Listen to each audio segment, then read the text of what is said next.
মিশরের রানী ক্লিওপেট্রা ছিলেন নিখুঁত সৌন্দর্যের অধিকারী, যার সৌন্দর্যের সমকক্ষ এ পৃথিবীতে আর কেউ ছিল না। শক্তিশালী গ্রিক ও রোমান সম্রাটেরা তার প্রেমের ফাঁদে পড়েছেন বারংবার। ক্লিওপেট্রার সৌন্দর্য নিয়ে পৃথিবীতে যত সাহিত্য রচিত হয়েছে এমনটি আর অন্য কারো বেলায় হয়নি। তাকে নিয়ে পৃথিবীর মানুষের মাতামাতি ছিল আকাশচুম্বী। তার সৌন্দর্যকে পুঁজি করে শক্তিমান সব সম্রাট এবং সেনাপতিদেরকে বশ করে রেখেছেন এবং তার স্বার্থ হাসিল করে নিয়েছেন অনেকবার। তার প্রেমে হাবুডুবু খাওয়ার কারণে অনেক রাজ্যের রাজা ধ্বংস হয়েছেন, রাজ্য হারিয়েছেন। কিন্তু আশ্চর্যের বিষয় হলো, এই লাস্যময়ী রানীর মৃত্যুর পর তাকে কোথায় সমাহিত করা হয় তা কেউ জানে না। রত্ন ভাণ্ডারে পরিপূর্ণ তার সমাধিস্থলটি কোথায় আছে তা আজ পর্যন্ত কেউ খুঁজে বের করতে পারে নাই। যুগে যুগে বহু রত্ন শিকারী ও প্রত্নতত্ত্ববিদেরা তার সমাধি খোঁজার জন্য অভিযান পরিচালনা করেছেন, কিন্তু কোনো লাভ হয়নি। মিশরের প্রাচীন ধর্মীয় রীতি অনুসারে যদি রাজা বা রানী মৃত্যুবরণ করতেন, তাহলে তার মৃতদেহের সাথে বহু মূল্যবান ধন রত্ন, হিরে জহরত, রুবি ইত্যাদি দিয়ে তারপরে তাকে সমাহিত করা হতো।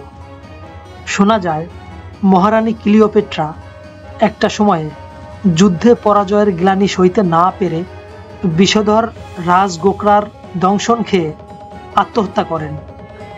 আত্মহত্যা করার পরে মহারানীকে তার রাজ্যের সমস্ত দামি অলংকার, সোনা গহনা, হিরে রত্ন ইত্যাদি দিয়ে কোনো একটা জায়গায় সমাহিত করা হয়। সেই মহামূল্যবান সমাধিস্থল খুঁজে বের করার জন্য শত শত বৎসর ধরে রত্ন শিকারীর দল অনুসন্ধান ও গবেষণা চালিয়ে আসছে। তারা মিশর এবং আলেকজান্দ্রিয়ার সম্ভাব্য জায়গাগুলো তন্ন তন্ন করে খুঁজে তার সমাধিস্থলটি বের করার চেষ্টা করেছেন এবং এখনও তাদের প্রচেষ্টা তারা চালিয়ে যাচ্ছেন। তারা লক্ষ লক্ষ ডলার ব্যয় করছেন এই মহামূল্যবান সমাধিটি খুঁজে বের করার জন্য। তারা কখনো বা মাটির বহু নিচে সুড়ঙ্গ কেটে খুঁজে দেখছেন, আবার কখনো বা পাহাড়ের চূড়ায় যে গুহাগুলো রয়েছে সেখানে অনুসন্ধান চালাচ্ছেন, আবার কখনো বা সাগরের তলদেশে ডুবুর নিয়ে ঝাঁপ মারছেন খুঁজে দেখার জন্য। এই রত্ন শিকারীদের মধ্যে একজন হলেন ক্যাথলিন মার্টিনেজ, যাকে আপনারা এখন পর্দায় দেখতে পাচ্ছেন। উনি একজন নারী আর্কিওলজিস্ট।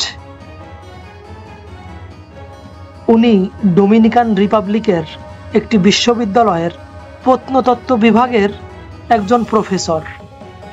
উনি ডোমিনিকা থেকে তার দলবল সহ এসে ঘাঁটি গেড়েছেন এই মিশরে। উদ্দেশ্য ধন সম্পদে পরিপূর্ণ ক্লিওপেট্রার সমাধিস্থলটি খুঁজে বের করা।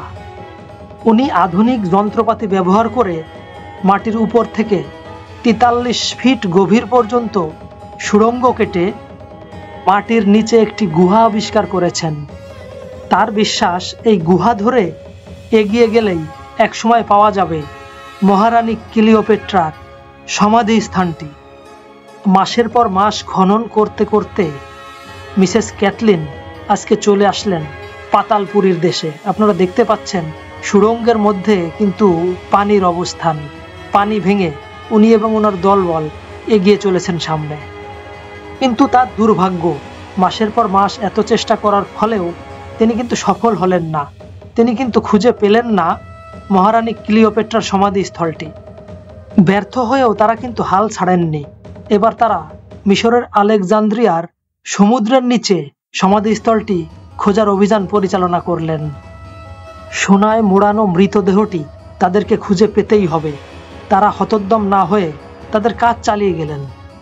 এর আগে ক্যাথলিনের মতো অন্যান্য ব্যক্তিবর্গও কিন্তু তাদের অভিযান পরিচালনা করেছিলেন, কিন্তু ক্যাথলিনের অভিযানটি সম্পূর্ণই আলাদা।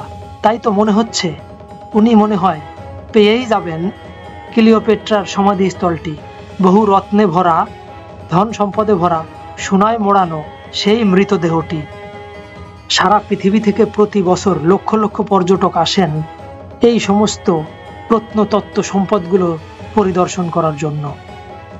1000 বছরের পুরানো বহু মৃতদেহ পাওয়া গেল, অনেক নিদর্শন পাওয়া গেল, কিন্তু কাঙ্ক্ষিত সেই মৃতদেহটি বা কাঙ্ক্ষিত সেই সমাধিটি পাওয়া গেল না।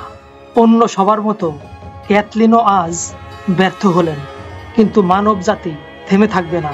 ক্যাথলিনের পরে আরো অন্য রত্ন শিকারীরা আসবেন, তারা খুঁজতে থাকবেন মহারানী ক্লিওপেট্রার সেই সমাধিস্থলটি। এভাবে খুঁজতে খুঁজতে মানব জাতি কোনো একদিন ঠিকই খুঁজে পেয়ে যাবে মহারানী ক্লিওপেট্রার সমাধিস্থলটি।